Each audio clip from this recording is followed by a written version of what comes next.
Hello.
Something wrong.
I can't hear.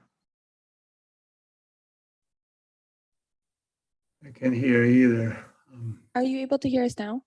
Yes, thank you. Thank you for notifying us. Thank you. Okay, moving on, comments from the chair and member comments. I would like to welcome Yash Nagal as the newest alternate for Palm Tran. Yash is not present. He's not here today. Oh, okay. Unfortunately, he's out, but I'm the primary. Okay, all right. We are excited to have him join the committee as an alternate. Thank you. At this time, I want to invite any TAC member comments on items not already on the agenda. For members participating remotely, please utilize the raise hand feature in the Zoom platform, and then remember to unmute your microphone once you are recognized. Do we have any raised hands? There are no raised hands at this time, and I'm not seeing anybody in person either. Okay, I don't see anyone in house either. Next is the TAC liaison report. I'd like to invite Andrew to please provide an update. Hi, good morning, everyone. I'll be on the screen here and I'll go through them briefly. The first is we're excited to announce a new staff member. We have Brian Rusher, who's joining us from Delray Beach. In his previous position, he's been taken over as the bicycle and pedestrian coordinator. He's here in attendance, he's gonna stand up. Comes with a lot of experience. We're excited to have him on staff. And he'll be overseeing also be the liaison for our Vision Zero Advisory Committee, and then he handles the Transportation Alternatives Program. Next is the town of Jupiter passed the Vision Zero resolution. We'd like to congratulate them for adopting that on June 7th. There's the Port of Palm Beach Master Plan update that's still ongoing. They have an online public comment period right now. We can go on and provide your feedback. It goes till July 7th. So that ends tomorrow for that portion. And it looks like they're trying to close out that master plan update by December. So if you still want to provide your feedback, you can go to their website at planportofpalmbeach.com. Next is the League of American Bicyclists Community Sparks Grants. Oh, you might want to go forward. And this is a smaller grants by the League of American Bicyclists. It's $1,500, and it's really meant to support creation of more bicycle-friendly communities. It's for nonprofits and other organizations. Applications are due by July 15th. Next page. AFDOT's going to be hosting District 4 is going to be hosting a virtual workshop for local road safety programs. So you can learn more about how your local agency can work with AFDOT and us, the TPA, develop safety projects and apply for those through the district. That's going to be held on July 26th at 1 p.m. It is virtual, and you can go to palmbeachtpa.org/AFDOT D4 workshop. Next is the Safe Streets and Roads for All grants are still open till September 15th. This is one of those new infrastructure funding out there for safety. It's for both planning and implementation grants, and you can find out more at transportation.gov/SS4A. And then there's also another new grant that just got released, and it's going to be due October 13th, and that's for reconnecting communities. Another new one from the federal government. And this is for communities that were previously cut off from economic opportunities by transportation infrastructure. The deadline again is October 13th, and you can find out more information through the link. And lastly, our next TPA governing board meeting is going to be held on July 21st, both in person, and you can attend virtually. Thank you. Oh, I have one more thing for you all specifically. I believe it was Terrence Bailey asked last meeting about just sort of what's the legal standing for virtual public meetings, and are we able to have him entirely virtual when it comes to quorum? And we got back with we got both this question answered and a series of other questions answered related to virtual quorum and participation in a memo, and we can send that out.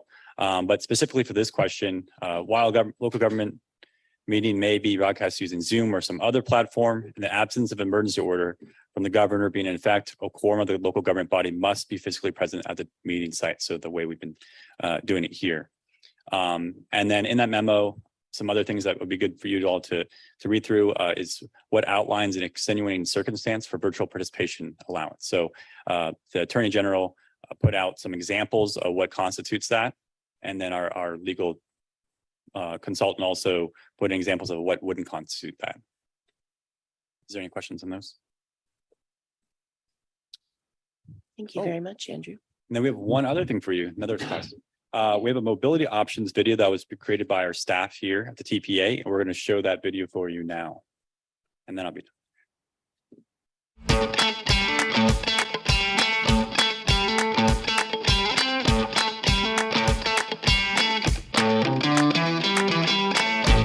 Palm Beach County is home to beautiful beaches, diverse culinary experiences, exciting entertainment, and more. Getting around to experience it all is easy with each of the county's mobility options, from buses to trains and everything in between. PalmTran is Palm Beach County's public transit system, with buses from Jupiter to Boca Raton and Palm Beach to the Glades. PalmTran offers 32 routes to take you across the county and on demand with the Go Glades service.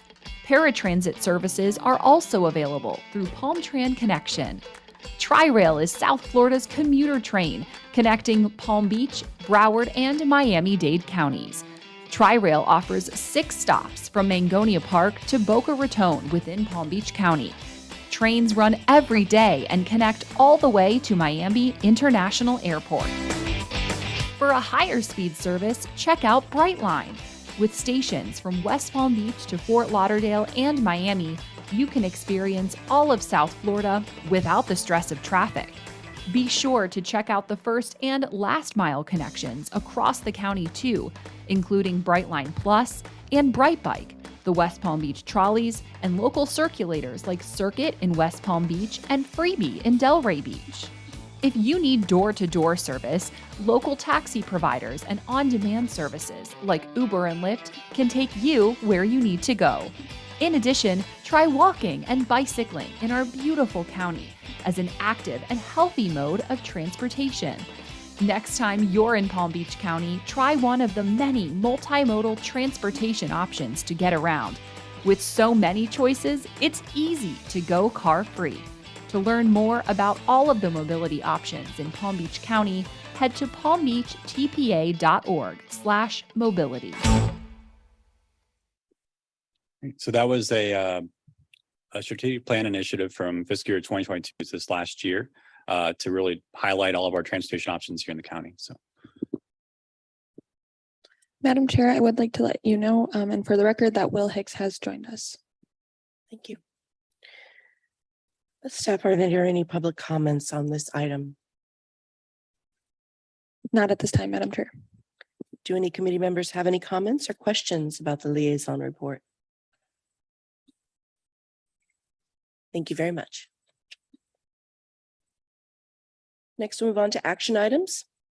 The first item is the motion to recommend adoption of the fiscal year FY 24-28 list of priority projects, the LOPP. I'd like to invite Jason Price, TPA TIP coordinator, to present this item.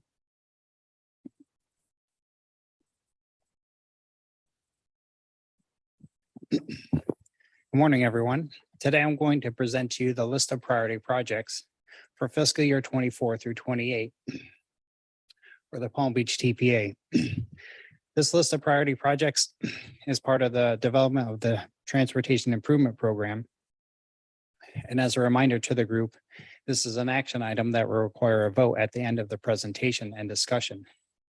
The list of priority projects fits into our mission, that is to collaboratively plan, prioritize, and fund the transportation system. And the list of priority projects acts as the vehicle and the document to prioritize the projects that the TPA would like to see funded in the next round, in the next Transportation Improvement Program.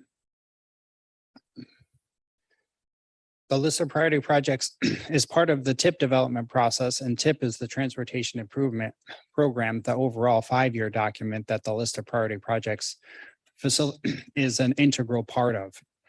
This list of priority projects, once it's completed, and it's made up of 3 grant programs, the state road modifications, local initiatives, and transportation alternatives.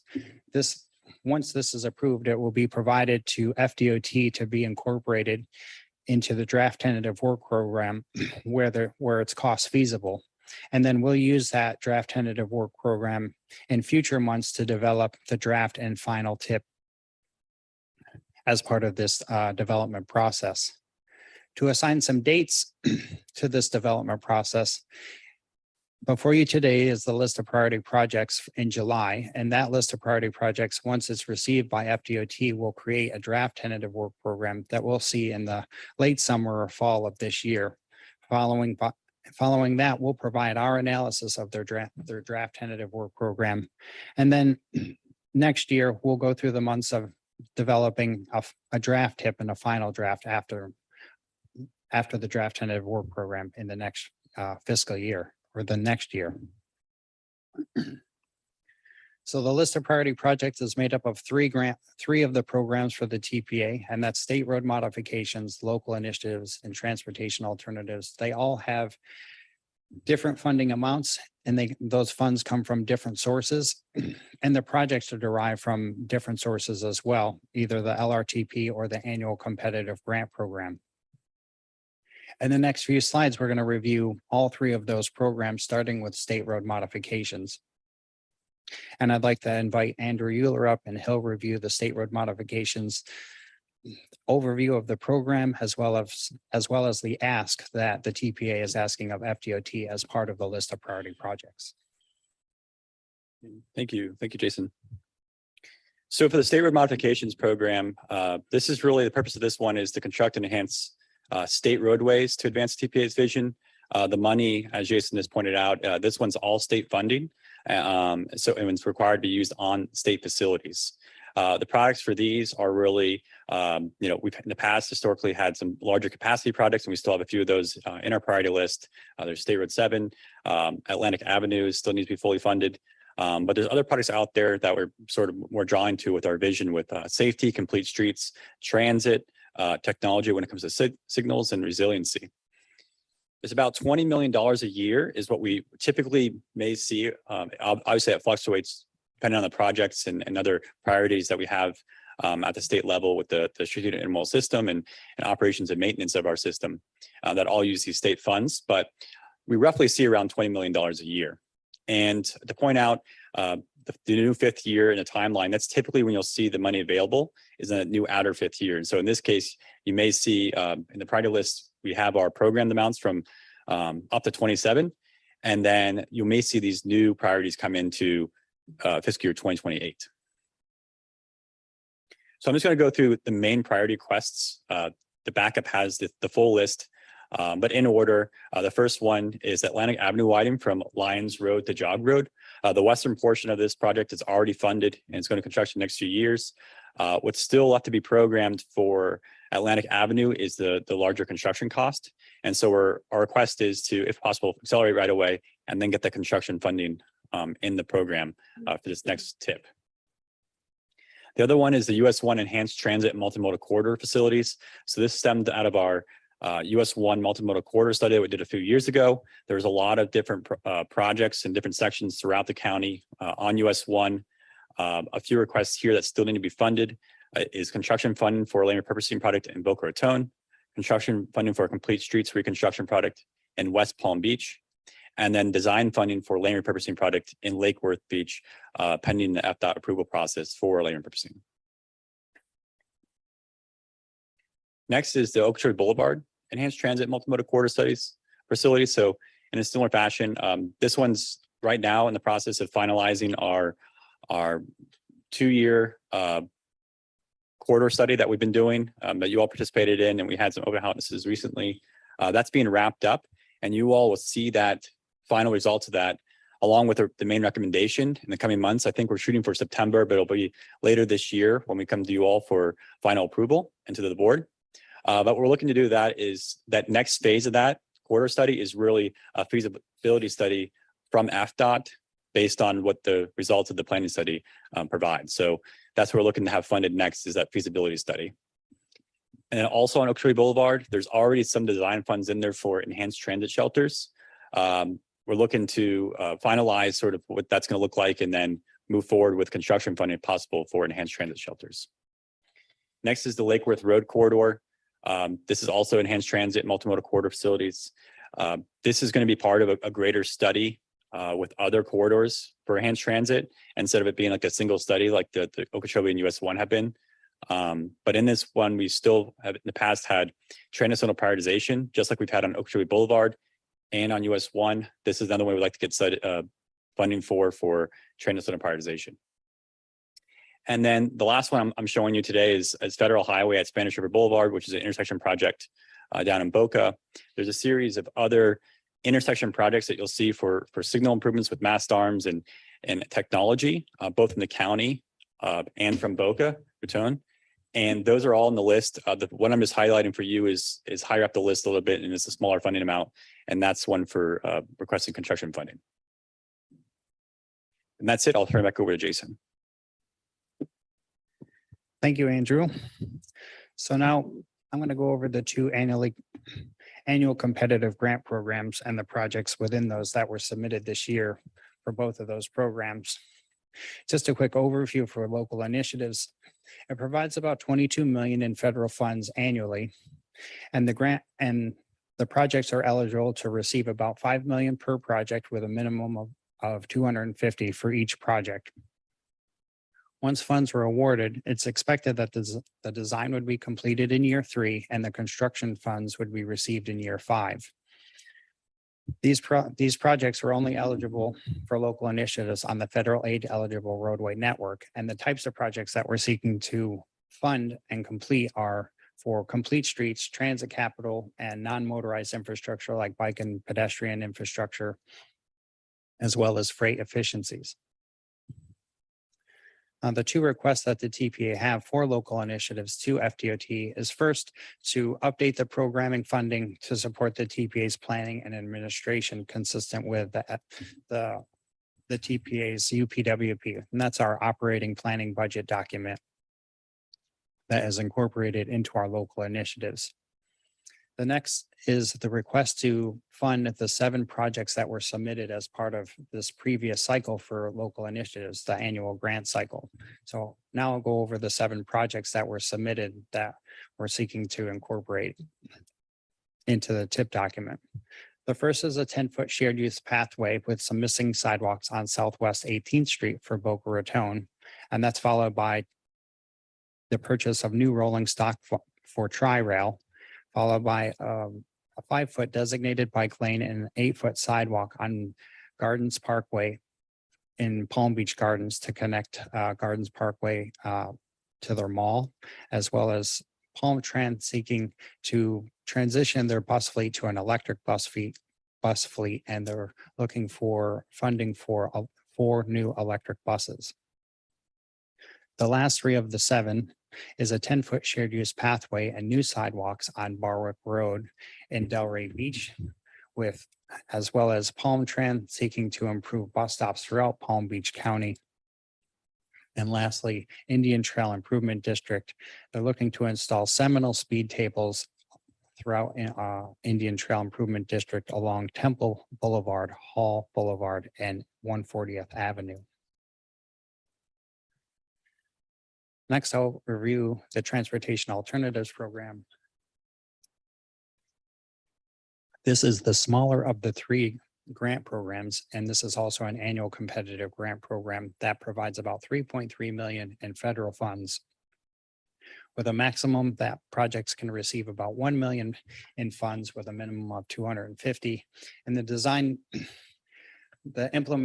the implementation timeline is to complete the design year in year 1 and receive construction funding in year 3. And just as a note, for both of these annual competitive grant programs, they only fund construction funding for these. And transportation alternative funding can be used throughout the county on local roadways where there's limitations on local initiatives where it's only on the federal aid eligible roadway network. This particular program offers funding for local roadways in addition to the federal aid eligible roadway network. And the types of projects, although it's a smaller amount of money, it does a great job of completing bike and pedestrian infrastructure throughout the county. And the types of projects are complete streets projects, bike and pedestrian infrastructure, as I mentioned, traffic calming, historic preservation, and safe routes to school. Now there's four projects that were submitted as part of this previous grant application cycle, and we're requesting funding for all 4. And here's a list of those 4 projects that were submitted that we'd like to see funding for. First is Indian Trail Improvement District. They're looking to install a 10-foot shared use pathway and expand their existing sidewalk to an 8-foot sidewalk along Hamlin Boulevard, Grapeview Boulevard, and Citrus Grove Boulevard. And that's followed by Palm Beach Gardens, which would like to install buffered bike lanes and an 8-foot pathway on the south side of the roadway of Fairchild Avenue, not too far from the LI project and Gardens Parkway.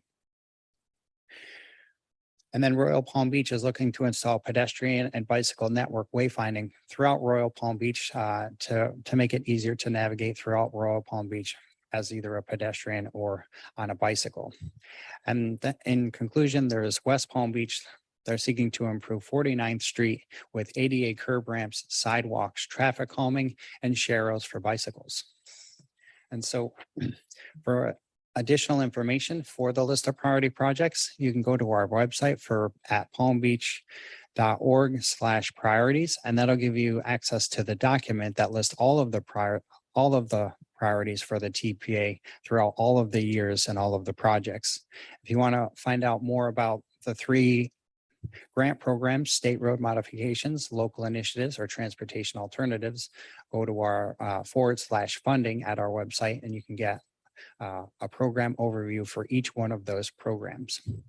And with that, I'd like to conclude, and I'm looking for a motion to recommend adoption of the list of priority projects, and I can take any questions at this time.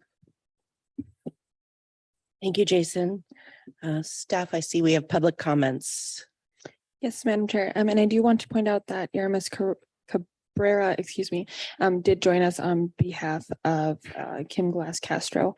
We'll start with the public comment and Kershita, let me allow you to speak. Give me one moment and you'll see that.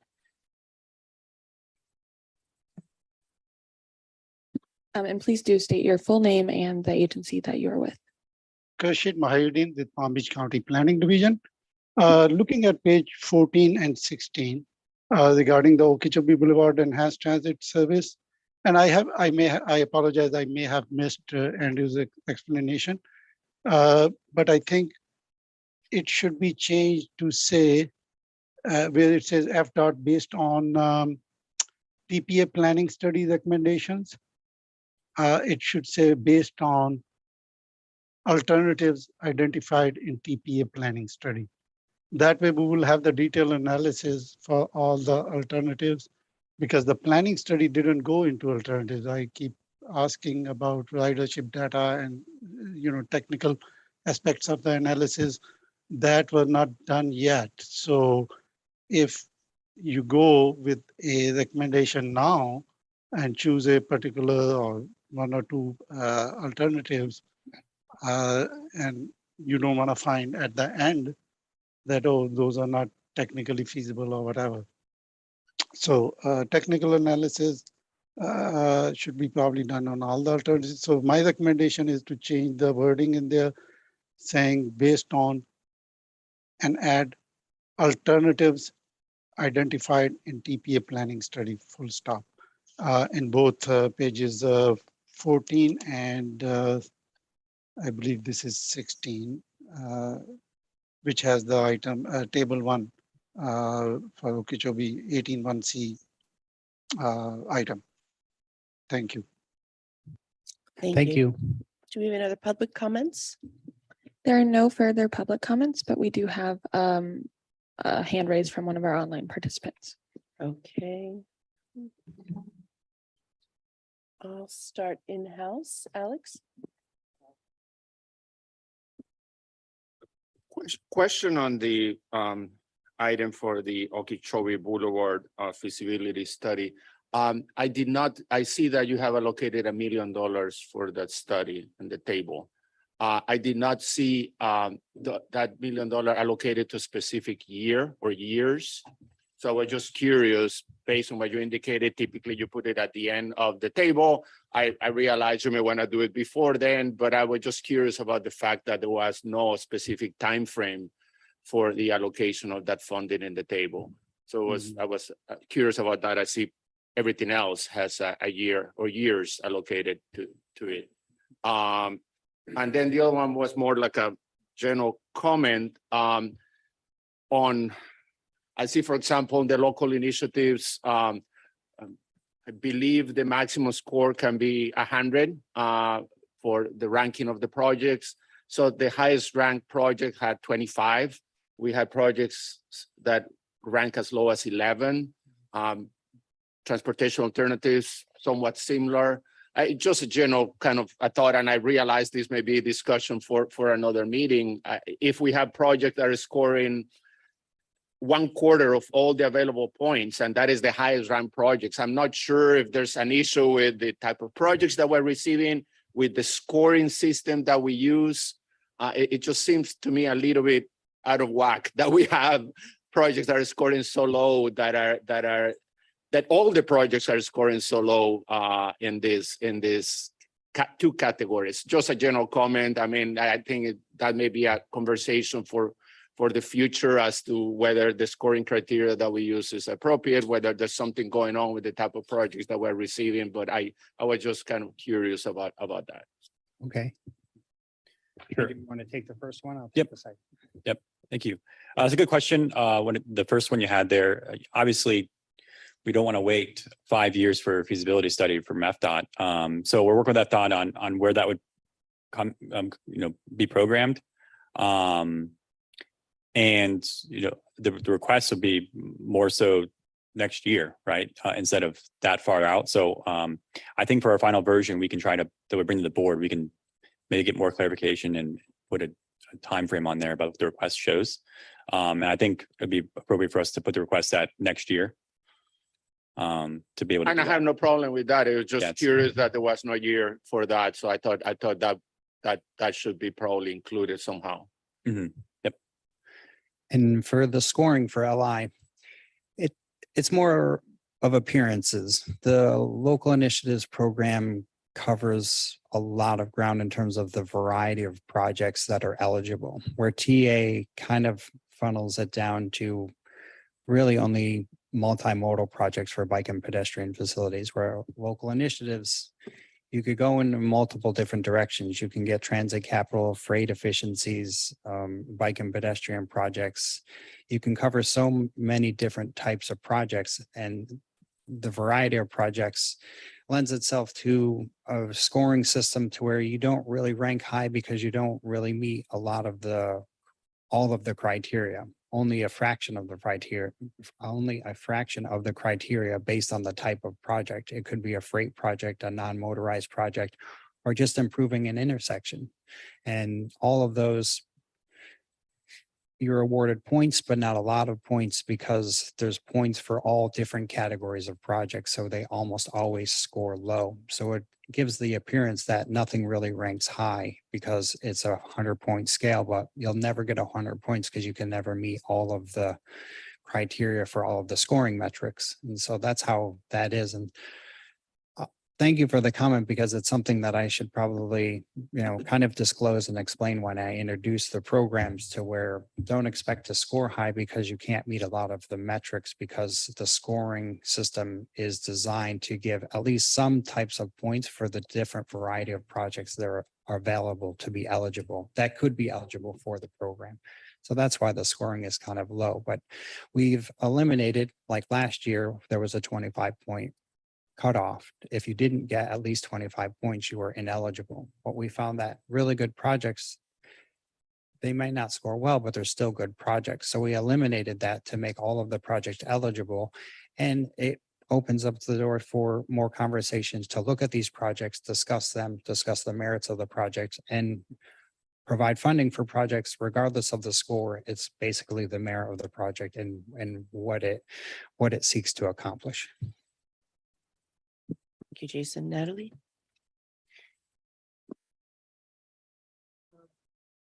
This is on. Wait. Jason, can you help clarify? I just want to make sure that I'm not missing something, because I'm looking at the list of projects and I just want to be sure this is not an all-inclusive list from DOT, because I know we have ramp improvements. The city of Palm Beach Gardens has ramp improvements at North Lake Boulevard, and eminent domain is going on at the central ramp. So this is the LOPP, but it Yeah, is just just as the a request. priorities within the TIP. And so Re- really the purpose of this is to modify the priority and then add the LI and the TA as part of this amendment round, right? And SRM, yeah. Okay, So it's basically the TPA priority projects within the purview of LITA and SRM. There's a whole gamut of projects that FDOT implements as part of the transportation improvement Right. program that isn't a part of this, because this is the request by the TPA to include the new projects from the annual competitive grant programs, as well as the modifications we'd like to see on state roadways, part of the SRM right, and the program. So roads. you could, yeah, so that's really, it is a small subset of projects. I just wanted to make sure I wasn't missing that, because those are important projects too. I didn't want to make sure that they fell off the list. I have no other comments other than it's nice to see these mobility projects on many jurisdictions moving forward. Thank you. Javier. Good morning. Thank you, Madam Morning. Chair. Just following up on Alex's comment on the both the ranking for the TA and the LI projects. It seems that maybe as a suggestion for the next round of developing this criteria for the upcoming year, maybe we have a deeper discussion in the committee about what is it that looks like a realistic scoring. There is a lot of work going on behind the curtains at the city level on this, and it's a both of them are very competitive programs. So I think we want to be right on target and knowing specifically from the beginning what we're looking at, so that way we can schedule our time and effort to make it a successful application. Thank you. Thank you. All right, from our people online, Mo. Good morning, and thank you. I have a question for, I think it will be Andrew, and then follow up with my comments after that. So my question is, what does the feasibility study that we are proposing for Okeechobee/SR7 corridors would entail? Thanks, Mo. Sure. I might have to defer a little bit to John. I'm not sure if you have more of an answer for that. I'm sorry, but So this is John Crane, Mo. In terms of Thank the feasibility study, right now, we're going to take whatever results would come out of the final recommendations from the TPA planning study and advance that into, is it physically feasible? What are the types of feasible impacts, that are going to result from that concept? Because what's coming out of the planning study is essentially a concept. So this will take a much more scrutinous look at all the potential impacts and whether or not it's even feasible. So before we get into a much more detailed PD&E study, it's kind of a more protracted process to get to the PD&E. I think first you do the planning study, then you're going to do a feasibility assessment, and then you would go into project development or concept development, where you actually start to look at, I believe, some of the harder details of the project, and then you would apply to get into a PD&E study. So through the transit process, it's much more protracted, if that answers your question. Yeah, thank you. Actually, it's kind of constructability, whether there are any flaws, fatal flaws for the concept or the project, whether it can really be built with reasonable cost or tolerable cost, etc. That's what I thought would be the answer. So the reason I asked that question, because I had in my mind, some people think that the feasibility study and the subsequent studies and evaluations would include evaluating the traffic flow and accessibility impact of the alternative, and evaluate alternatives, which is not true. The feasibility study and moving on would only focus on whatever spewed out of the evaluation study that is getting to a conclusion now. And we, the county, have grave, concerns about the way that study and evaluation was done. We believe it's flawed, or at least is inadequate in the way it was conducted, and it was in the way it was setting up the alternatives, and in the way that it ended up selecting the alternatives. And what we saw lately from the workshop that was presented to the public not long ago, it seems like the alternative that is being recommended is a light rail along this corridor. We discussed that with our staff, discussed that with the engineers who were conducting that study, and they were asked about what their ambition or thoughts of what would be the ridership of that alternative or that light rail.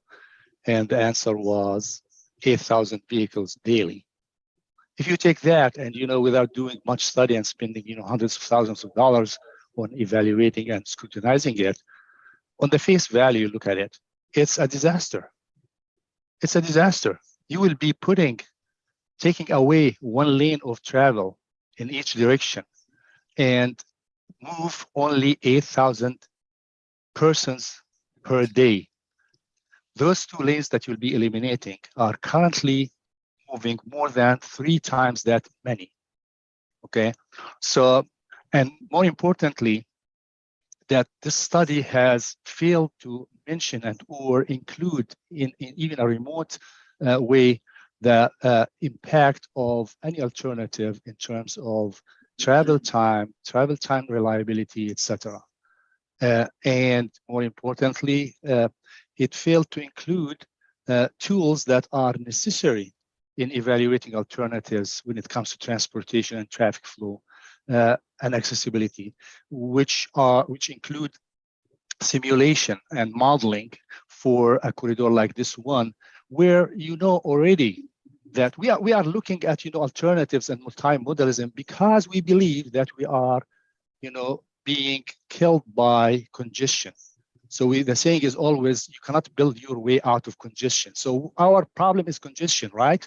That's why we are looking at multimodalism, and we want to promote other modes of transportation because we believe that will solve our congestion problem. What congestion means? It's travel time, right? We are not including even that metric or criteria in the evaluation of the alternative. So we have issues with the way the whole study was conducted. And we discussed that, our staff discussed that with the project managers, with the consultant who conducted this evaluation study, and they did not disagree. Their answer was, well, we are sorry, but this is the scope of work that was given to us. We wish we were given more money and resources and ability to do it right. So our concern is that we are pushing through a project that was an alternative that was selected based on flawed and or inadequate evaluation and study that lacks the engineering fundamental industry accepted standards in evaluating alternatives. And it's also lacked the basic alternative in any evaluation. The basic alternative is always do nothing. In this case, do nothing means increase the frequency of bus transit, but keep them in the general traffic lanes and see how they compete with the others. And look also at the impacts in terms of travel time, etc., for all users, not only the few that will be hopping into that transit system. So based on that, we cannot, support advancing, an alternative that comes out from a flawed or inadequate evaluation study. At least I would recommend, and I like what Khurshid has suggested, I would tweak it a little more, is that the description of that project should be the alternative that or mode of transport that is adopted or approved by the TPA board, not what is recommended by the consultant based on a flawed or inadequate evaluation.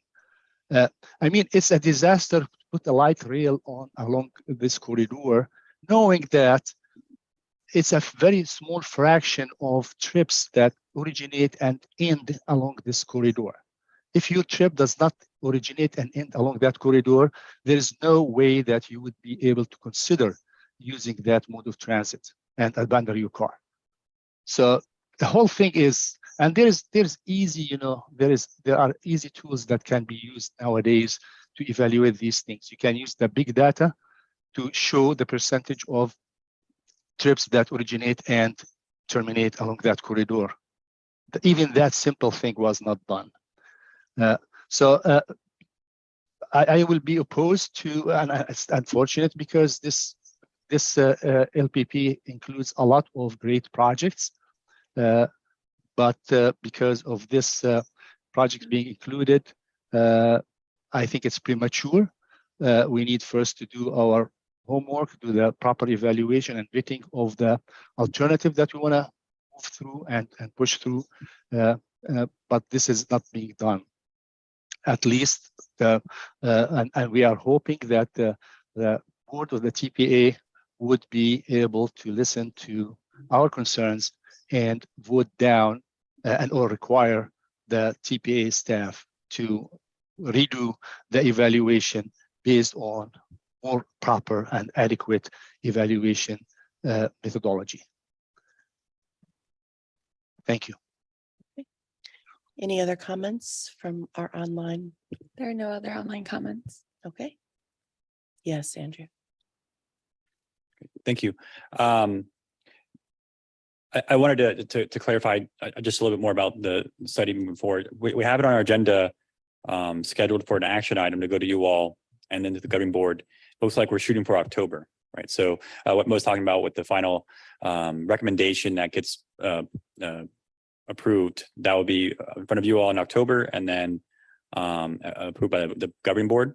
And when it comes to 18-1C, that's what Khurshid and Mo just mentioned about the description of it, where it says roadway feasibility study based on TPA planning study recommendation.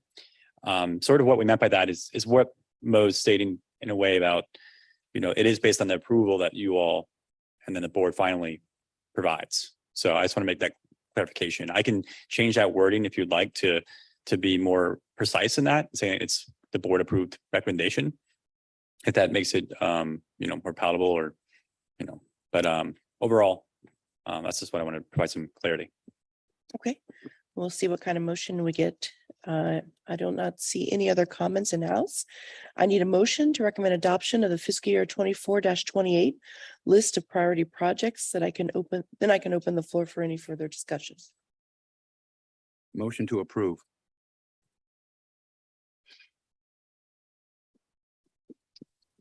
Second. Where was my second? Thank you. Okay, we have comments from Alex. Because the list includes the State Road 7 projects that the city of West Palm Beach opposes and is currently litigation. So I cannot support the motion as proposed. Thank you. And then we have Mo online. Yes, ma'am. Yeah, thank you. I don't know if I can make a friendly amendment to the motion. I would like, to strike out this particular project because it's premature to program it now, the feasibility for Okeechobee/SR7. Strike this out from the proposed LPP and move to approve it without this project. I don't know if that's possible to make such a motion or a recommendation. So I believe he's asking the person who made the original motion if they would amend their motion to strike out. He didn't sound like he was making an alternative motion. Is that correct, Mo? Yeah, that's correct. Yeah. Okay, Kim?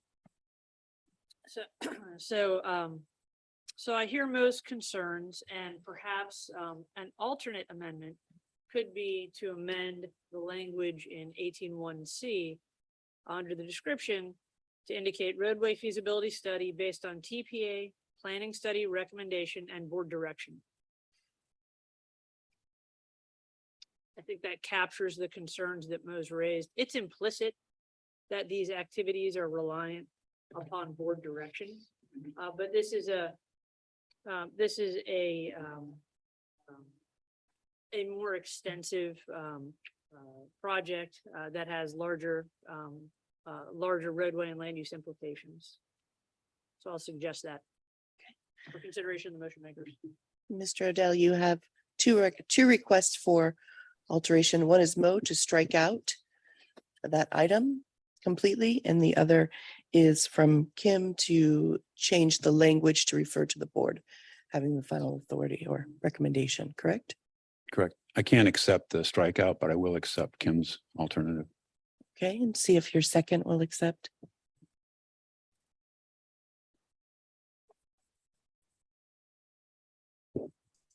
I second it. Okay. All right, I don't see any other cards up. I'm hearing no further discussion. I have a motion by Mr. Odell and a second by Mr. Hoffman. All in favor, please say aye. Aye. Opposed, say nay. Nay. I have nays from Jorge Perez, Alex Hansen, Javier, and Mo. Thank you.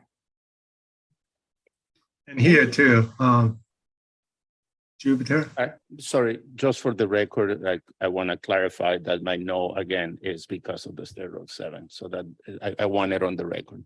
Thank you, Alex. Also, Madam Chair, I want to clarify the same. City of West Palm Beach representatives. Thank you. Next is a motion Um, to recommend approval of the Chair. fiscal year 23 strategic plan. Madam Chair. Yes. I think that we might have heard a dissenting vote from an online participant. CJ, was that you? Yes, yes. Okay. I also second most motions to eliminate that from consideration. Mo didn't make a motion, but thank you. And Madam Chair, would it be possible for our liaison to just have everybody provide the reason for why they were dissenting? Okay, let's just clarify the nays just to make sure we have for the record correctly. Alex Hansen, Jorge Perez, CJ Land, and then we had Javier Oconee. Are we missing anybody? And Mo Targ. Okay, I think we're good, right? Okay. Yes, we're good. Thank you. Thank you, Madam Chair. Okay, thank you. The next item is the motion to recommend approval of the fiscal year 23 strategic plan. I'd like to invite Andrew to present this item.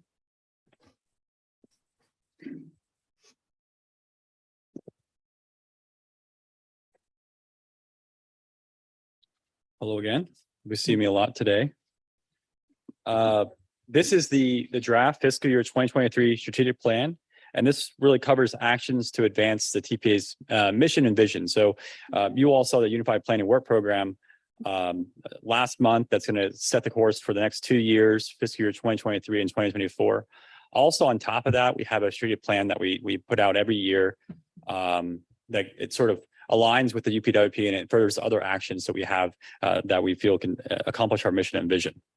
And what you'll see in this one, this time around with these draft changes here, you'll see some strike throughs and sort of like consolidation of some actions and getting rid of a few others. We're trying to keep it to around 3 to 5 actions total per goal because it does take some time and it's sometimes above and beyond some of the things we do in our UPWP. So I wanted to mention that there is a fiscal year 2022 annual report highlights brochure. I guess you all have them on your table here in person. And then for those online, you can find this at palmbeachtpa.org/annual report. Our staff put this together, just encompasses what we did in fiscal year 2022. And it talks a little bit about some of the actions we had in our strategic plan for 2022. So going through the draft fiscal year 23 strategic plan, you'll see strike throughs and underlines for all of them. And they go through all the different goals we have at the agency. Before this, it was reviewed by our executive committee. So they provided their feedback on this. They met on June 6th to recommend updates. And then it's seen by you all. And then the draft will be going to the governing board for final adoption this month. Our executive committee is made up of 5 of our board members. And then for the first goal we have is engage the public. And you'll see a lot of strike throughs and underlines on this one, but really it was us sort of clarifying and making it a little more streamlined when it comes to the sort of outcomes we're trying to seek. And so you'll see the outcomes here when it comes to direct feedback with comments as one of them. The next one that is about followers and then impressions we get. So how often do you see our content for a person? And then in the next one is participants at events. And then the next one is media related stories. And the last one is presentations to the public and partner agencies. So they all sort of are broken out with different types of outcomes that sort of all round out to like engage the public. One of the ones I wanted to mention, I guess, up front is the first one, which is 500 comments when it comes to collecting public comments via online map, surveys, and other platforms that we have for transportation planning efforts. Our goal last year was to do it all through our interactive comment map. We have other avenues for people to submit. And so that's why we made that more well-rounded for all of the avenues we have for public comments. Next is the goal is plan the system. This one has a few strike throughs, so it's gonna have less actions overall. Some of these were just basic updates that are one-time things. So our complete streets design guidelines, we're finalizing those, and those will be coming out pretty soon for this past fiscal year. We had a report on the COVID-19 pandemic on current and future travel patterns. That was complete. One I wanted to mention specifically was B, which was commence multimodal studies on transit plan corridors. We're shooting for 2 studies a year. Really what we're gonna be doing next is sort of integrating that more into the first one, which is refine countywide mobility vision and funding plan. So our next study that we're doing is really going to encompass all the remaining corridors, more from like a land use perspective and a few other things, higher level than the detail you'd see in like a US 1 or Oak Tree Boulevard corridor study. Next is prioritized funding. The first one is was done. It was create the state road modification scoring system. You all had a hand in that in creating that program or the scoring for that. So now we're moving more towards implementation of products. So making sure we're getting safety products on our priority list that you just saw and getting those funded. So this is to identify and prioritize safety products from our high crash corridors and then our tier 1 pedestrian bicycle network. And we're looking to have 5 safety products prioritized in the year. And then lastly, on C now, participate in the creation of MPOAC legislative priorities and policy positions. We had originally more of like a leading role for the staff to advocate for TPA adopted legislative and policy positions and to push for amended laws and policies. We recently had direction from our board to focus more on just integrating our vision and values into the MPOAC, which is our statewide MPO group who pushes legislative and policy positions. So it's less of a burden on staff and we can work directly with them who will be pushing those at the state and federal level. Next is goal 4, implement projects. This one change here. We originally had one to support accelerated product delivery by partner agencies. That's still a really tricky one for us, and it's been tough for us to get that implemented. We talk about the system in place and everything coming in the new 5th year. It can be really difficult to sort of accelerate products in the program. We changed this one to say assist municipalities with product identification and grant application submittals. So sometimes with the list you just saw with LI and TA, we aren't getting a plethora of products in there overall. And a lot of times we can fund most of the products or all of them. And so we're looking to try to help out municipalities some more product identification and grant application submittals, maybe ones who need more resources to do this. And we're looking to do 4 product submittals. So hopefully by next year, we'll see additional submittals on our grant programs. Collaborate partners, number 5 goal. Pretty basic updates here. Number C or letter C is we did have a create a mobilities option video. That's the one you saw today, which provided an overview of our mobility options in the county. Now we're looking to create shorter videos for how to ride and create 5 videos on those and looking to try to do that in-house as well. And then lastly is a new one for E, conduct mobile tours with partner agencies to experience local transportation facilities and services. I believe this stems from executive committee discussion. They enjoyed, and I think you all have been on it before, we used to have more tours when it goes down to community and see different parts of geography in the county, and then also transportation services. So we've done a tour of the port of Palm Beach before. So more of those sort of tours to see the side of sort of transportation facilities we have in the county. And the last one, administer the agency. Going to look to update our board and committee onboarding resources. We have a handbook, but looking to update that, update a video on that, and then provide a workshop annually that people can attend. And so that'd be a great way to learn more about the MPO process and then overall our county, and then provide that in the handbook and video if you weren't able to attend the workshop. And the last 2 on this one for administrative agency are small updates, just pursuing 1 new designation for a distinguished workplace, and then changing the summary for our quarterly financial summaries to fiscal year 2022. That's all I have for you.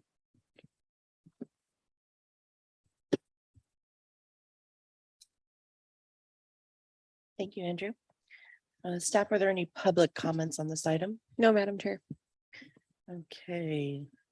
I do not see any raised cards in house. Make sure I'm not missing anyone.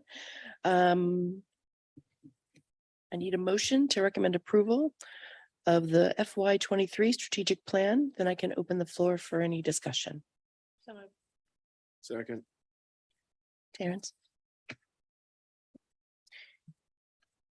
Any discussion? Don't see any raised cards. So They're on the motion. It's well organized and it's great. to see the TPA. Would you be able to turn on your microphone, please? And Thank you. sorry about that. I think the plan is well organized and it's very encouraging to see the TPA pressing the envelope. So it's the TPA, I think, has become a very strong policy leader, and especially in the area of multimodalism, and the action plan really reflects that. So I think it's a good step, a good continued step forward for the agency. Thank you, Kim. Hearing no further discussion, I have a motion by Kim and a second by Terrence. All in favor, please say aye. Aye. Aye. Opposed, say nay. Thank you. The next is a motion to recommend ratification of fiscal year 2021 to 2022 Unified Planning Work Program, the UPWP, revision number 4 amendment. I'd like to invite Matthew, TPA Chief Financial Officer, to present this item. Good morning. I'll be discussing, again, this is for fiscal year 21 and 2022. So it just ended on June 30th. We just closed this amendment, and we're seeking a recommendation to ratify the amendment that was conducted. I'll explain why that activity occurred and give a little background. Again, our Unified Planning Work Program, or UPWP, that's our operating plan and budget. So staff time, consultant effort, direct expenses to provide the plans, conduct these meetings, and enact the decisions of the governing board. It also constitutes our federal grant application for funding. And it says what we'll do, who's going to do that effort, when it will happen, and how much it will cost ultimately. And again, this is for the budget that just closed June 30th that we took action to ensure our funding was used in the best possible way. And our agency, the TPA, is funded. Basically, we have 4 grants during this last funding cycle. One of them, Federal Highway Administration, FHWA, PL funds, Federal Highway Administration, SU funds, Federal Transit Administration, and 2 different funding cycles for that. The one that really has driven this amendment that needed to occur is that second column, FHWA, SU funds. Those are valuable funds that help us provide great plans and great services, but they also expire at the end of a UPWP. So if we don't use them, then they don't carry forward. All the others do carry forward. And in order to make sure we expend those first, we have to do some rework in the budget to ensure that the costs hit that appropriate category. So largely this amendment was to accomplish that effort and then to reflect the staff, consultant, and direct expenses that occurred. And as the second bullet notes, we had some expenses that were still available in fiscal 21 that we thought we would spend that actually occurred in 22. So this is just an administrative effort to reflect them in the proper year within that budget cycle. And what's unique about our budget cycles is it's a 2-year cycle versus a 1-year specific. So it makes some nuance in making sure we're compliant with what we've said and presented to you, and that we enacted ultimately the choice of the board and these committees.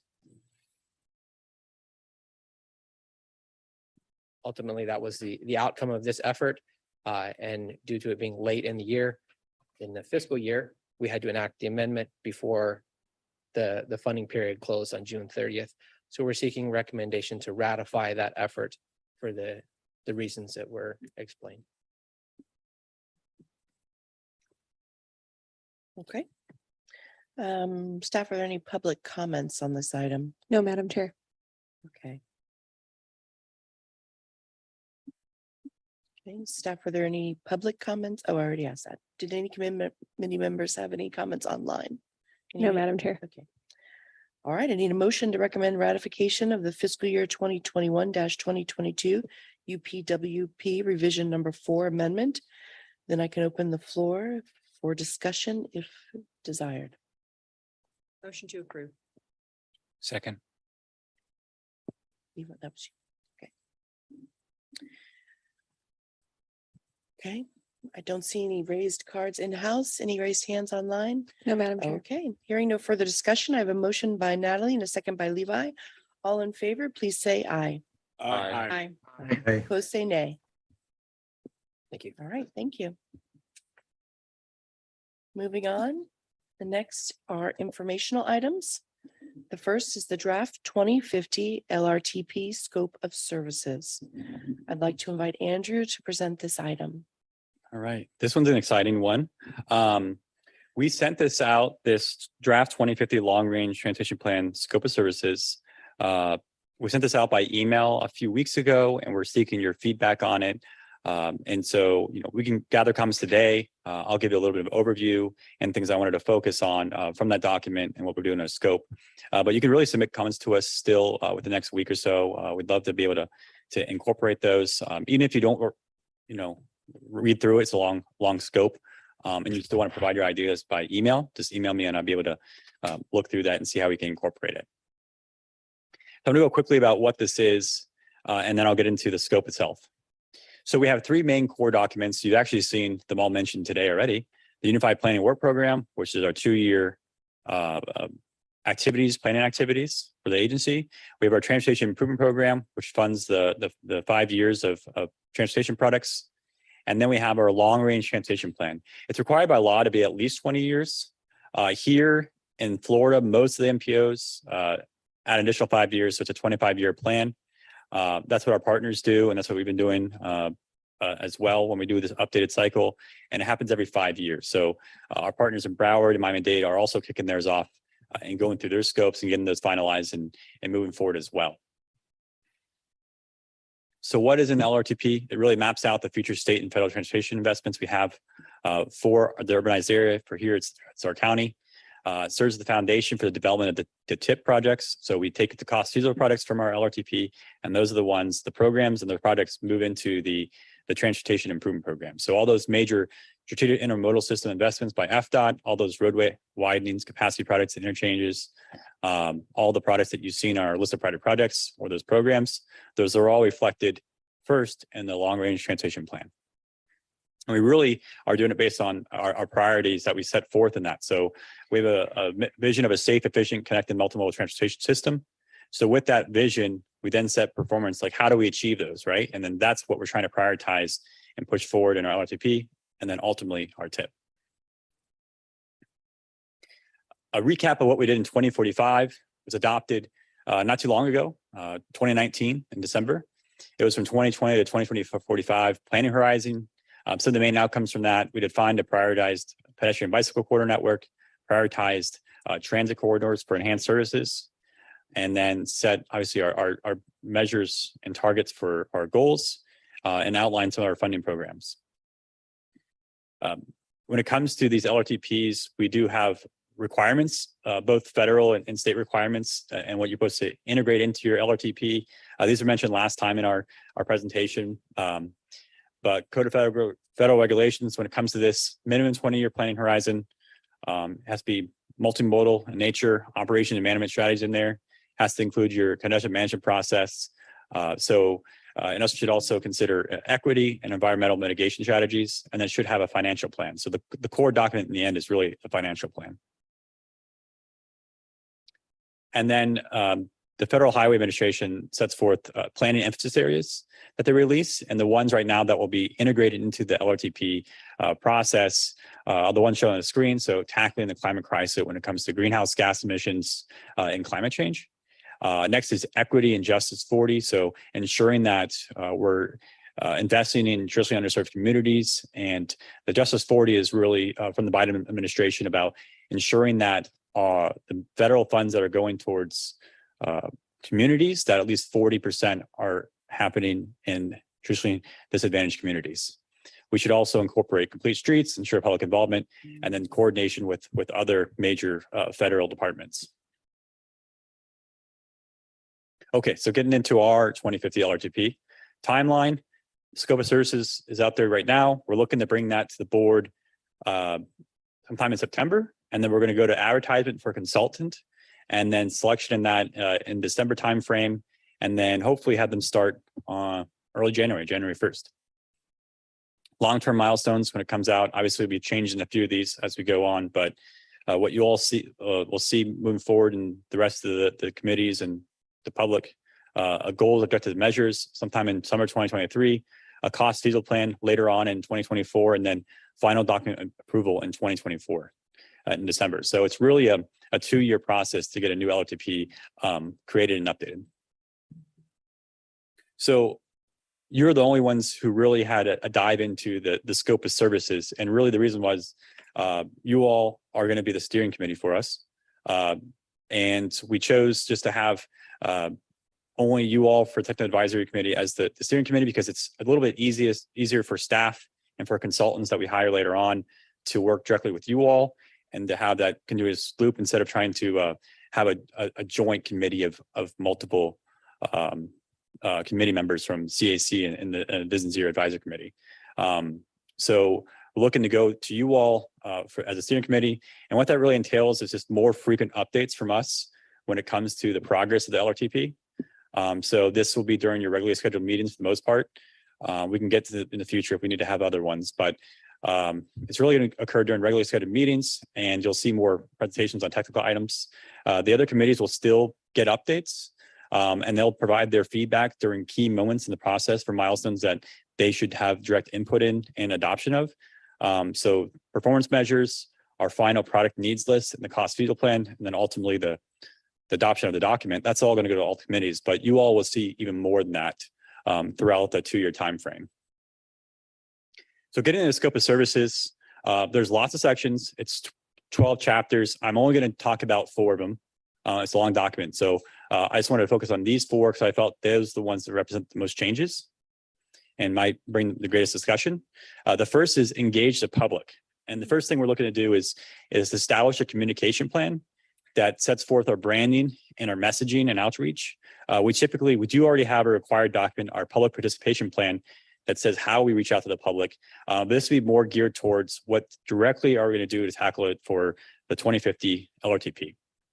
We'll also have in the budget for the scope for the consultant, 30 community meetings, which would be for multiple members throughout the community. If it's for HOAs, if it's certain organizations, development boards, economic development council, local governments. We have 30 committee meetings in there right now for a scope. And then we have 20 staff meetings with infrastructure owners. Those would be ones such as Palm Beach County Engineering, AFDOT, Tri-Rail. So having those throughout the process budgeted so we can have more one-on-ones with their needs and how to reflect what they need in the document. We're looking to have 5 community workshops in the county, throughout the county, dispersed in multiple geographic areas. And then we'd have 3 additional workshops right now at the TPA office in this room right here. So hopefully that's a good widespread amount of meetings to sort of get some feedback. And then on top of that, we're looking, and those are mostly traditional ways of reaching out, we're looking to have more interactive public participation tools when it comes to online for the entire document, even from beginning creation about what an LRTP is, all the way through the mapping of projects. So you can go on and provide your feedback on those projects specifically, all being more interactive on our website. And then we have in there 2 digital surveys throughout the process. We haven't established what those would be or when, but seeking feedback on those. And then for the consultant to also provide branding and outreach materials that our staff can run with and use when we're going to all these outside meetings, and also to use in our presentations. So the multimodal needs, which is a big one. It's always been our goal at the TPA to have a comprehensive list of projects for the next 25 years. We're always trying to look for a comprehensive list of projects in our 5-year plan, which it can be difficult as well. But we really want to know and showcase to the public exactly how much we're spending towards transportation in the county, all the way down to the local level. So in that, what we're really seeking is local submittals of projects from existing plans. And then we'll take those and we'll work with our consultants on creating consistent cost estimates. So it's all reflected the same inflation values and the same way of how to determine what those costs are going to be. But we're really looking for all projects, both locally funded and federal and state funded. Also included in the comprehensive list of projects is going to be an update and refinement of our pedestrian bicycle priority networks to really create projects for those specifically to see which are feasible. Right now, it's just a higher level network of we know we need to have facilities here, but it doesn't outline what those facilities are. So this would be getting more into the details of specifically what's feasible for that corridor, what's best when it comes to designated bike lane, separated facility, whichever. Should also include transit and local circulators, roadway capacity projects, ITS, freight, and then some other ones in there are going to be electric and alternative fuel infrastructure, a section on that and what sort of needs arise from that. Ongoing operations and maintenance, which is required to show in the document, and then a section on emerging technologies when it comes to comprehensive lifts. Some of those ones near the bottom, such as electric and alternative fuel infrastructure, and maybe definitely the emerging technologies, might not in the end come up with specific projects. If it does, that'd be great. But it might talk more high level about how to implement that when it comes to the other projects in the system. But we'll see where that sort of goes in the future. Okay, scenario planning and modeling. So this is a sort of a detailed section in the document. And I'm just going to talk through the 3 scenarios that I've outlined in this document for the consultant to do for our LRTP. There's also a variety of scenarios that are ran at the regional level with our partners at Broward and Miami-Dade. So I'll talk about those next. And we can talk about, sort of how those integrate together. But the scenario planning that is set forth in this scope includes 3. The first is a 2050 scenario for complementary land use and development patterns. So what this would do is reallocate additional development from sort of like our baseline trend scenario into key areas based on potential land use policy changes. So looking at our corridors, for example, enhanced transit corridors throughout the county, like what we've considered 561 defined as. Looking at those corridors and determining where there are opportunities to change land use policy to make it more complementary for multimodal development and travel. So that'd be the first scenario. The second one would be very similar, but it's really 2050 existing opportunities. So not changing any of those underlying land use policies, but really seeing what do we have to work with right now and what sort of complementary land use can you get out there for multimodal facilities already. And then lastly, a 2035 existing opportunities land use and development scenario. So the same scenario, existing opportunities, but what's going to happen in just 10 years time from now when this document's implemented, right? So what can we do in 10 years and what would that actually look like in 10 years? So I think that's a good scenario that kind of showcases what can be done in a more short-term time frame. I'm giving an example of sort of like what this might look like. This is out of the Okeechobee Boulevard study.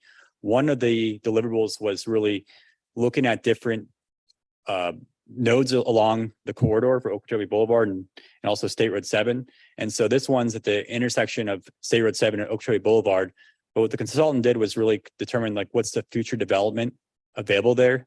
Looks like it can support new housing units, 2,000, new commercial development, 1.75 million square feet, and 3,500 parking spaces, right? So if you think about that from like our scenarios, that's sort of like what we'd be doing, and we'd be feeding that into the model, right? So is the current existing land use available there? Can we still get to a certain amount of density, housing, commercial development, parking spaces, those sort of things? And we can model that by changing the socioeconomic data in the model. And then that bigger scenario, that complementary land use, well, okay, this is what we can do. What kind of capacity do we really need to get to for a vision? So those are the 3 that we have that are more like land use driven that we're doing at the TPA level in this scope. Then there's lots of other models that are being ran at the regional transportation plan level. They do our base 2020 existing conditions model. They do our 2050 conditions model run, the regional needs assessment. And then new ones for them at that level are going to be a scenario based on autonomous connected and electric vehicles and shared vehicles and technology surrounding that, and see how that impacts the model. They're looking to do a resiliency scenario that might consider more environmental factors with sea level rise in surface temperatures, storm surge, And then another one is going to be disruptions and opportunities. So, for example, telecommuting, telehealth, how does that work from home? How does that really impact travel patterns? And then there's the cost feasible model, which is the three MPOs, their LRTPs, the products that they are going to have cost feasible that can be done, that final model run. So those are all sort of ones that we can reference in our plan. Maybe even use some of the inputs if you wanted to, if they're done in time, to integrate into our model with our consultant. But this is what they're running at the regional level. And then the outputs from those scenarios and the modeling, what are we trying to really accomplish? It's really going to come down to our goals, objectives, and measures of TPA. So we already have those set in our 2045 plan, but we're refining those. Are they measuring what we really want to measure? And then also trying to include other types of outcomes that the public and other people we've talked to need to see what they really care about. So equity is one of them. There's also been a greater discussion on housing affordability and job access. So, that might be an opportunity to, with those scenario runs we're doing for land use and development here at the TPA, if we know that we can fit more affordable housing in certain areas, and what does that do for job access and the overall amount of housing stock we can put out there? If we can model it in this, that'd be great. If we can do that, and then other agencies in the county can use that data. And then lastly, with the scenario planning, when it comes to those land use changes and strategies, trying to figure out what can we do to incentivize and support preferred development patterns and update land use policies, because we'll be working with a lot of jurisdictions when it comes to that. And this is my last slide. LTP evaluation and implementation. I wanted to focus on this one because we were trying to do it with our 2045 plan, but I think it can be done a lot better is really how are we going to get these things implemented, not just from a cost feasible standpoint of products that we know can get funded, but also from a standpoint of other desires that we have and how we should be pushing forward that, right? So I'm hoping that people can take this document in the end and use it as a tool where they know, okay, this is a priority in my community. I know it's not funded right now, but here's the steps I can take to get it funded. I need to have a local dedicated funding source, and I can then go after these discretionary grants, and I can try to get this funded. So I'm hoping that can be sort of the actions plan to get everything, every one of our desires potentially, and in the end, implemented. That's all I have. Like I said, I don't have to take all your comments today. You read through the document, or based on my presentation, if you want to provide feedback to me in an email, that'd be great. Thank you. Yes, Madam Chair. Khursheed, I'm going to go ahead and allow you to talk, so you should be able to unmute here.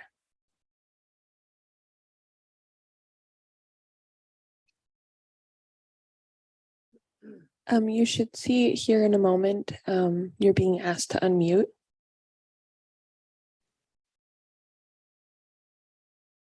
Khursheed Mahiuddin with Palm Beach County Planning again. The document refers under 8.4 scenario summary, the scenarios and regional focusing on performance measures adopted from Task 4. Task 4 is on page 9, and it refers to currently adopted 2045 LRTP goals on page 70.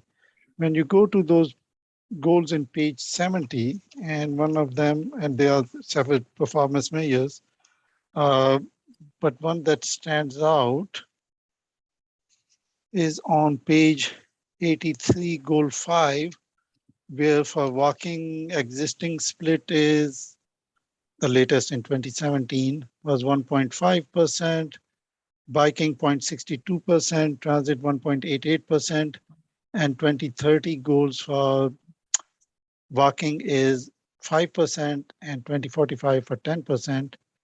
Biking existing 0.62%, 2030 3%, and 2045 5%. Transit 1.88 existing percent, 7% by 2030, and 15% by 2045. Those numbers, as I recall, those were picked not on a technical analysis, but based upon a vision. In technical document and technical analysis, such as the long range transportation plan, it should be based on a technical analysis which rely on the modeling, travel demand forecast modeling, and the transit modeling as part of that. And they now have actually, pedestrian and bicycle components in there too, I think, if I'm correct. But it should be based upon, right now we are at a technical advisory committee meeting. So I don't know how technically we can support this without detailed analysis. So I think it should be changed to reflect that, yeah, those are good scenarios if you want to give those scenarios. For example, if I'm a consultant and somebody asks me, hey, I want to raise my walking from 1% to 10%, I will probably provide bicycle pedestrian, everywhere. And I can probably bring up a plan where, you can hope that can be achieved. But the trends are different. So trends analysis is basically every MPO does that. I think with, technically you use the trends to forecast the Excuse future. me, your 3 minutes for public comment have elapsed. Okay. So I don't know if we can support this. Thank you. Thank you. Thank you for the comment, Rashid. And for you all in the room and listening on, and Rashid's referencing our 2045 adopted goals, objectives, and targets. And one of those was mode split, which we have some pretty aspirational targets in there when it comes to pedestrian and bicycle mode split into the future. And what I can say for this is that, in the scope of services for 2050, we are looking to refine those or create new ones and make sure that they're appropriate. And so I can make sure that in that scope, I'll put a little bit more wording about like making sure it's based off of technical analysis and that it's feasible.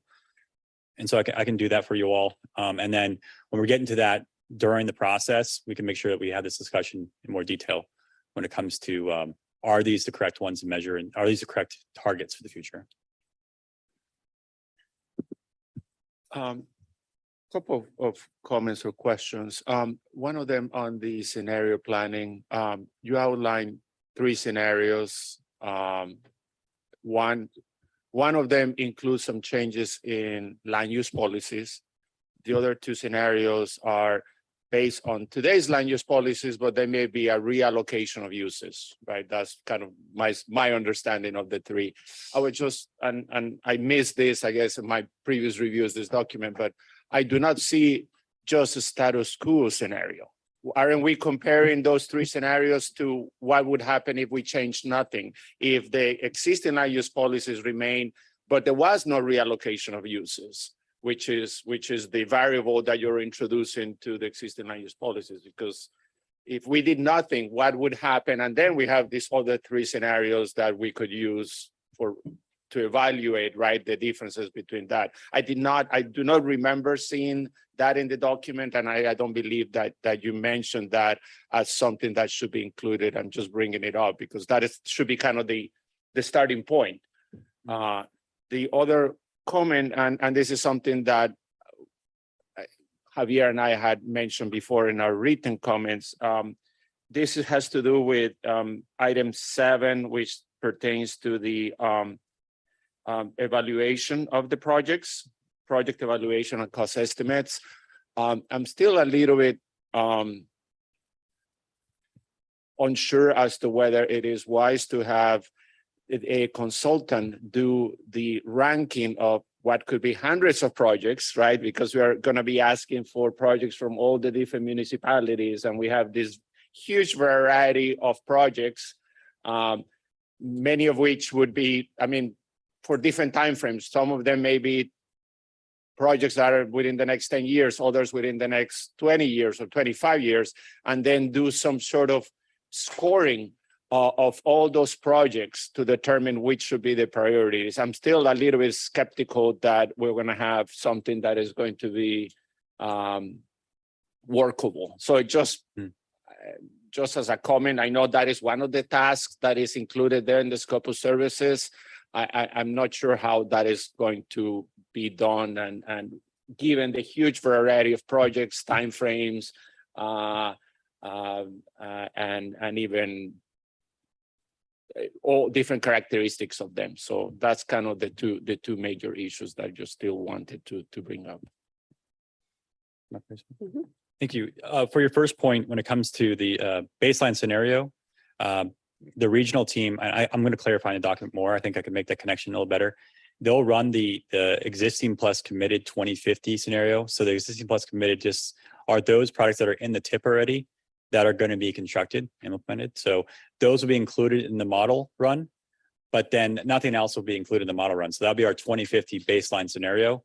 And the way we are tackling the development patterns for the trend scenario is Palm Beach County Planning and Zoning already puts out the population and housing forecasts, so which is great. So we just need to check those. And they worked with the Florida's Bieber on those out of Gainesville.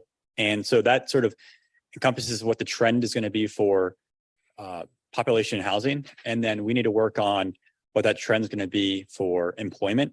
But that will serve as the baseline scenario. And your summary of those three scenarios we're going to run for land use at the TPA is correct, right? So it would be taken from that trend scenario, and where from that, keeping the control total the same at the county level, how can we fit it into certain areas based on land use? Plus committed. Yes, that would be the baseline That would be scenario. your baseline, Yep. and that does not, that is existing land use policies without any reallocation of uses. Correct. That's what that would be. Yep. And then for your other point, it's a good point to mention that. How are we going to sort of score and rank projects, and whether we need to have a scoring and ranking system and what that may look like? Obviously, if we have hundreds of projects of all types and some are local versus a CIS capacity project, right? They're totally two different types of projects. I think what I foresee is scoring them in a way to at least know how well they're meeting our goals, objectives. Whether they're actually prioritized or not, I don't know what that might look like, and I guess we can have more discussion on that. But it's a good point. Right now, we have existing programs that are set up for people to apply annually, right? So, and that's our local initiatives and transportation alternatives. Other places might just have them in their LRTP, and that's what they spend their money on, is those direct prioritizations in there, where we set up programs based on scoring systems. But it is a good discussion to have about what that might look like. I do want it to be some sort of, as Khursheed mentioned, making sure that these products have some type of quantitative analysis to it to determine, are they meeting our future metrics or targets. And so we may do that, but it might not equate to a full total score in the end as a priority. Terrence? Yes, thank you. Two things real quick. I think it's in section 4. In the evaluation, is it possible to have the consultant look at either the 2040 or 2045 existing plans and match that up against the TIP to get sort of a side-by-side on, okay, here was the plan. And I say 2040 because the 2045 is probably too new to see how the investment aligns with our goals. So we may have to drop back to the 2040 or maybe even the 2035. But do a side by side here at the time that plan was initiated and adopted. Here's what we wanted to do over the next decade. Here's what we actually did and where we invested our money, and actually create a side by side or a grading system. I think it's in the we just approved, what was it, the UPWP. I know there are a number of metrics and KPIs, but to actually spend the time to go back and look at, are we even on track? And is the amount of money and effort we spend creating this LRTP, is it actually translating into investment? And what is the corollary? Terrence, it's a very good point. We had our Andrew? staff work with our consultant recently, Kim Horn, on a little bit of that. It is actually a very difficult task because our requirements about how we show products in our LRTP has changed over the past couple decades. But we did compile a list of LRTP projects. It's sort of been on hold right now. But I think it sort of a good basis for that sort of analysis. And I can write that into the scope. I think that'd be appropriate to put that in there. But Yeah, I just wanted to let Terrence know, and obviously as part of your standard process, anytime a project moves into the TIP, there's a planning consistency check that FHWA requires. So DOT and the TPA work together to make sure that any project that comes into the TIP is reflected in by page reference in the LRTP and where it came from. So there is a standard flow and consistency from the LRTP. That's not to say that, we don't have modifications to the LRTP over time, and but you will find that the time bands do generally get tracked. So, hopefully they be able to provide that information pretty easily. So. Okay, so well, I heard you say it's relatively easily, and then I heard him say it's pretty difficult, and that's why it's not Well, done. But I mean, the information's out there. I mean, if you want to look at the last 5 TIPs, you can probably do a pretty quick cross check against the time band of the LRTP in terms of just projects. If we could just add it and let's see what it looks like. It sounds like we should be very closely correlated based on that statement. And with just something to throw in there so we can see what our performance looks like. Sure. Secondly, oh, you had something else? No, you're fine. Okay. Fine, I'm sorry. Number 2, I had asked for specifically with telecommuting, and I know you mentioned it, but it was very brief and it kind of got put in with a number of other things, will this analysis be able to, not necessarily definitively, but provide some general metric on the do nothing option? If I'm just using this as an example, if every government in Palm Beach County had 50% of their employees work from home for 2 days, we would have to invest 0 in transit and transportation because the demand side will fall so much. Our capacity, we would meet capacity constraints. Are we going to get analysis at that level? Because that then can turn into policy advocacy, because right now we're putting a lot of money into asphalt that has a lot of other deleterious effects, where the actual do nothing option may be more economically viable long-term. And I don't need to go into the rest. Are we going to get something at that level of detail? Because again, it was sort of that ask of mine was in a long list of things in one sentence in your presentation. It's a good question. There's been a lot of discussion at the regional level about that specifically. The scenario planning that was put in their scope for the regional plan was included with a few other things in that. How that sort of plays out in the end, I'm not sure in the end what that scenario specifically is going to look like, if it's going to be jumbled in with a bunch of other sort of trends that that might happen, like disruptors. I assume, and I'll work with the regional team on that with Greg here, but I assume that that one will just be some additional sort of tool that you can turn on and off in the model run for work at home, and it is able to be calculated into that and ran as an input to see what that result would be. So I'm assuming, like, in the end we can just take that if the regional team runs a scenario with a lot of factors in it, if the regional team can't just parse out just that specific one, we could probably do it because it would already be created for us. We can do it with our consultant, but it's still working through that process right now to see what that scenario is going to look like. There will be a scenario ran with telecommuting in there, but will it include other things? I'm not sure yet. And I guess that's my point. I'm asking for a specific scenario with a no infrastructure improvement and telecommuting. What level of uptake for telecommuting would be required to have no expansion of capacity and meet level of service? That's a very specific scenario run. Okay. Thank you. Yep. I'll I don't know how we want to approach this. I can put it in there, or I can work with the consultant first with the regional level and see what they're going to do. We can wait on that. I mean, I can also add it in there if you'd like. So if there's any more thoughts on it. I would just like to say, if you don't add it in there specifically, they're going to say it's not in the scope and there's no money for it and it can't get done. We'll follow up directly to make sure I do it. Anyone else online with their hand raised? Natalie? No, Madam Chair. Oh, sorry, Javier. Sorry. Thank you. Just a couple of suggestions on the measuring performance. One would be if we could add connectivity. Connectivity is a big factor in determining multimodal, incentives and multimodal trips. When you're traveling from point A to point B, if there is a way you can park your car somewhere, take transit, or ride your bicycle from home to whatever your destination is, or maybe take transit in between, whatever, the connectivity should be a factor.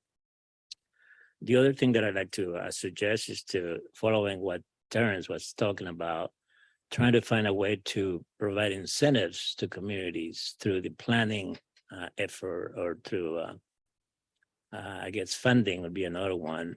So instead of having some funds dedicated to add capacity to a facility within a city, if the city achieves multimodal goals, those funds can be given to the city for projects that could be, they're present to the city, they could be facilitated.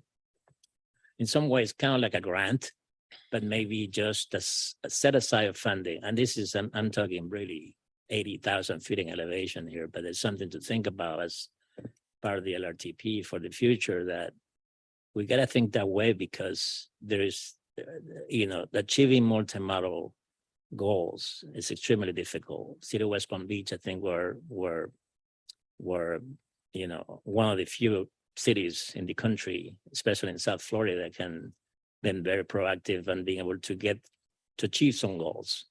Nevertheless, we still have some, challenges in front of us.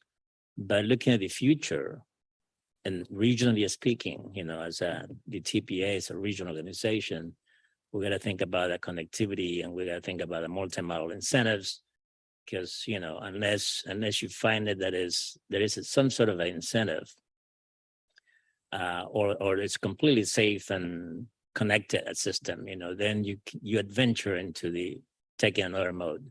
Otherwise, you're always going to be relying on the car. And I think we have been talking about it for so long in this profession. And I think that everybody here in the committee may agree with me that, maybe aging myself a little bit, but, ICE-T was the start of the whole thing from my standpoint. Back in 1981, the Intermodal Surface Transportation Efficiency Act. Those of you who are young enough to don't know what ICE-T was. But, and then it continues through, from that time on. And so happens that now we are actually seeing the fruits of that effort, through all those years. And who knows, maybe 30, 60 years before we see the actual multimodal connectivity achieving the goals that we all desire, but we got to get there somewhere. So I'm trying to find a way that we can, through the LRTP, we can facilitate that goal. That's all. Thank you. Natalie? Thank you. I remember the 2045 update really well. I can't believe that we're already talking about the 2050. My comments are pretty limited at this point. I just wanted to be sure in section 3.2, there's references to when it comes to stakeholder and community meetings, there's references to municipal councils and county commission, et cetera. And maybe better verbiage might be municipalities in general, or Palm Beach County, because I'm sure it's not just going to be the councils and the political representatives, it'll be the staff. So you may want to just revise that language to be more generic. So you're including the staff. Also, when you're referencing infrastructure owners, there's several cities that have an abundance of local roadways. So I think municipalities should be mentioned in that bundle as well.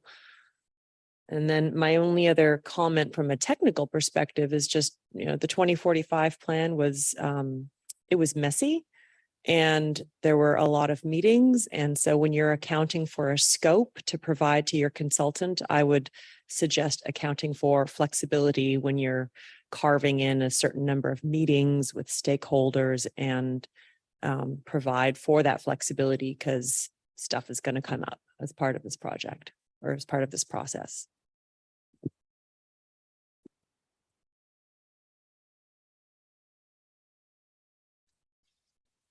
Okay, we have Mo on the line.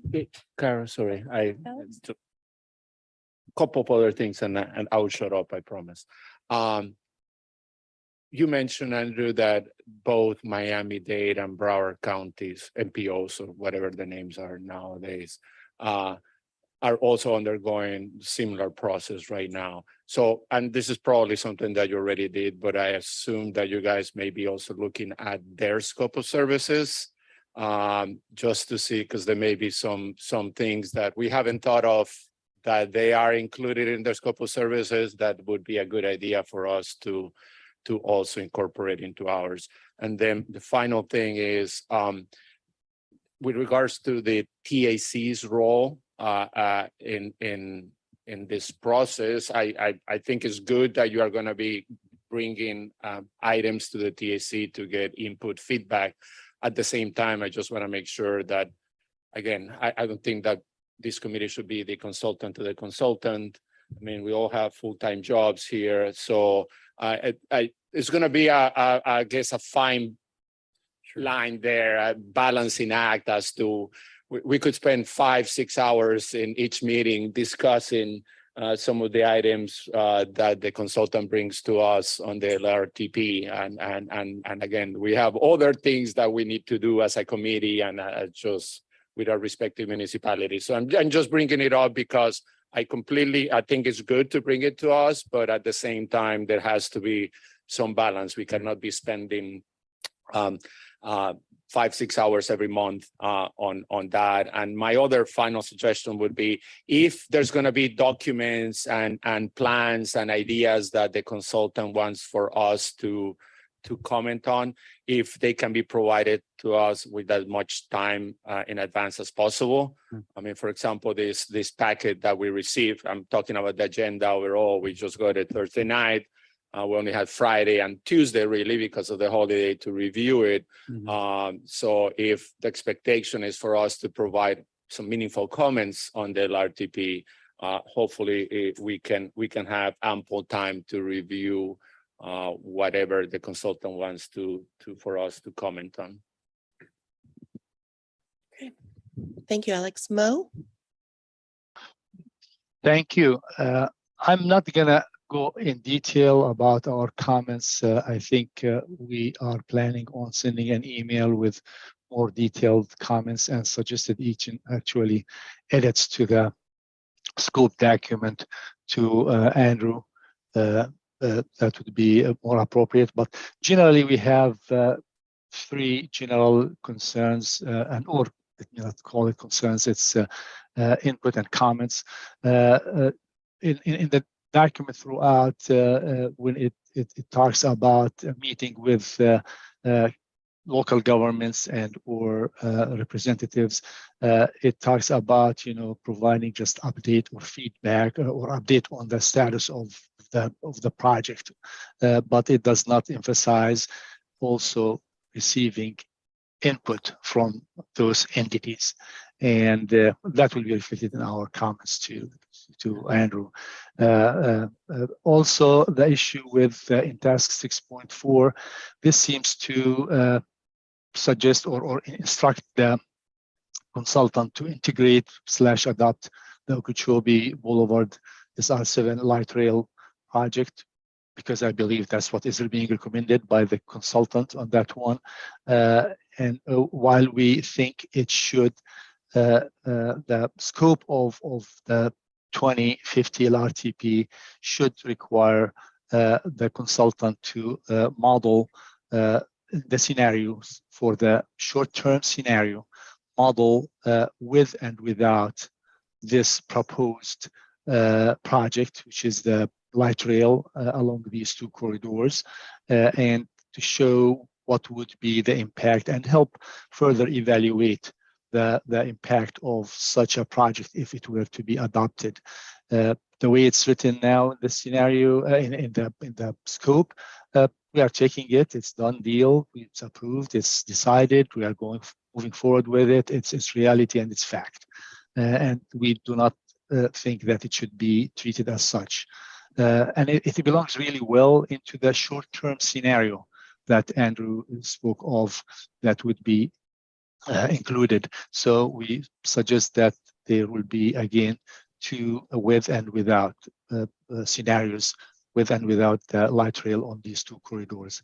And also generally any of the scenarios and the modeling that is done needs to be to include with and without scenarios or modeling for with and without the 5-6 plans with their clearly indicative or impact of the lane repurposing for exclusive transit that is implied in the 561 plan. So that would also allow us to see the impact of these plans if we were to implement them all the time.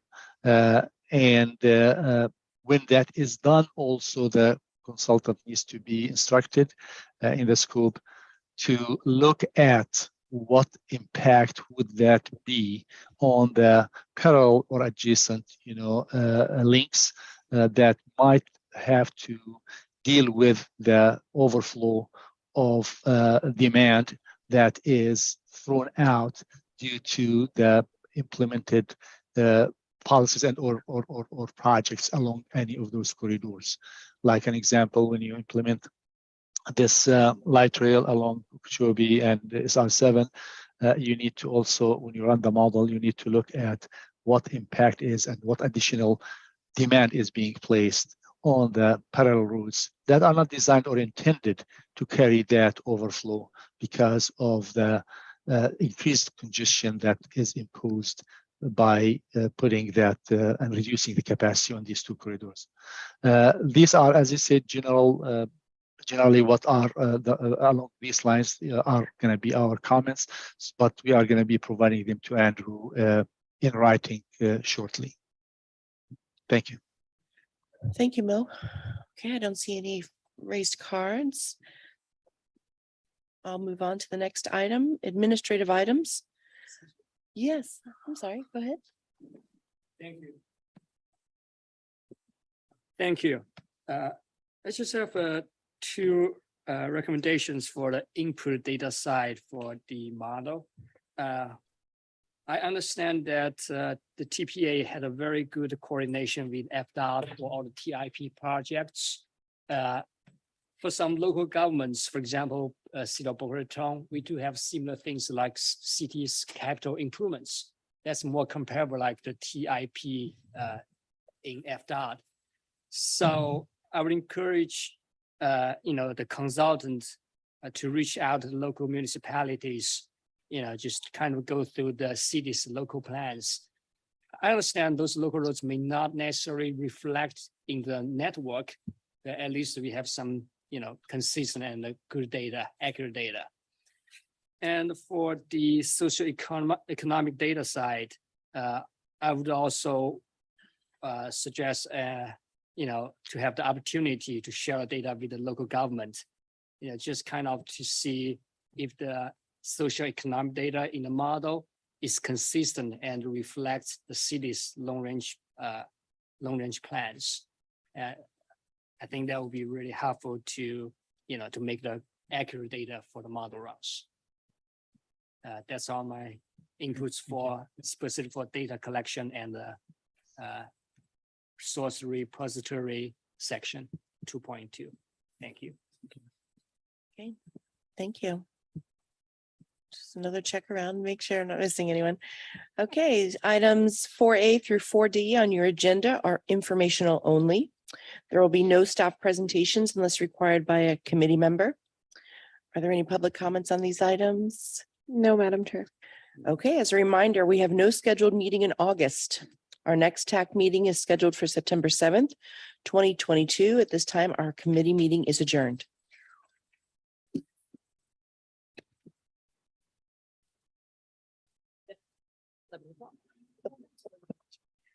I think I did 2 hours.